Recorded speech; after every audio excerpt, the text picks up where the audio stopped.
So during this pandemic, during everything that's happening in our world right now, a lot of people are stressed, they are anxious, they're worried, and Jesus invites all of us to come to Him, and He will give us rest. He will give us peace, the peace that the world cannot give, nor can it take away.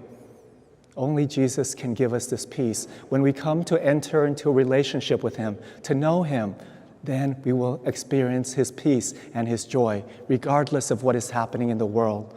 We know that nothing happens without God's permission.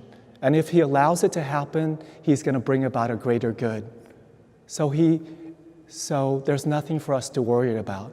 The pandemic, the protests, the election, everything is in God's hands. We just do our best and we surrender.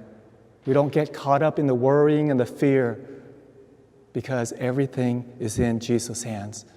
So once we know Him, we trust Him, and we don't lose that peace, but we experience His peace and His joy. And we also want to live by the Spirit, just like St. Paul says, right? Because when we live in sin, that's going to be turmoil. That's going to give us, because that's a conflict between who we are as Jesus' servant, right? Then we need to live by the Spirit. So let's just go back. And Jesus also said, "Take after me and learn from me, for I am meek and humble of heart." Jesus, even though He was God, He became man to be a slave, to serve and to die so that we may live. So when we're humble, we too know that we are sinners. So we come to Jesus to serve Him and to serve each other. So we don't pretend to be important. We don't look for praises or recognition or any of that. That's the world. Jesus tells us to be humble. If you want to be great, be a servant of all, be a slave of all, right? So we know that we are sinners. We sin all the time. There's a saint that said this.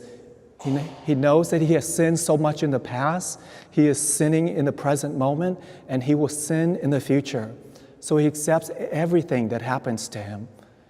Inconveniences, suffering, challenges, trials, whatever happens, he accepts everything to make up for his sins. So when we know who we are, then we accept everything. As servants, we don't complain, we don't demand, we accept whatever God gives us. We don't belong to ourselves anymore. We belong to Jesus. We are His.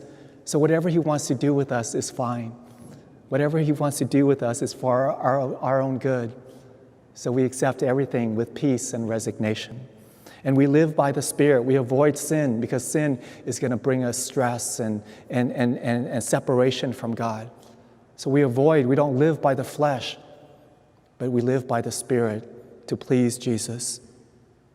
And then we will experience His joy and His peace. Just like the first reading, God created Zion so that they may be joyful. Rejoice, Zion, your King is coming to you. He wants us to experience this joy and this peace and this rest. So last week I was away giving a retreat to some of the sisters of the Lovers of the Holy Cross, and the whole week I felt like I was in heaven. I didn't watch the news or check the internet or check my email or anything, right?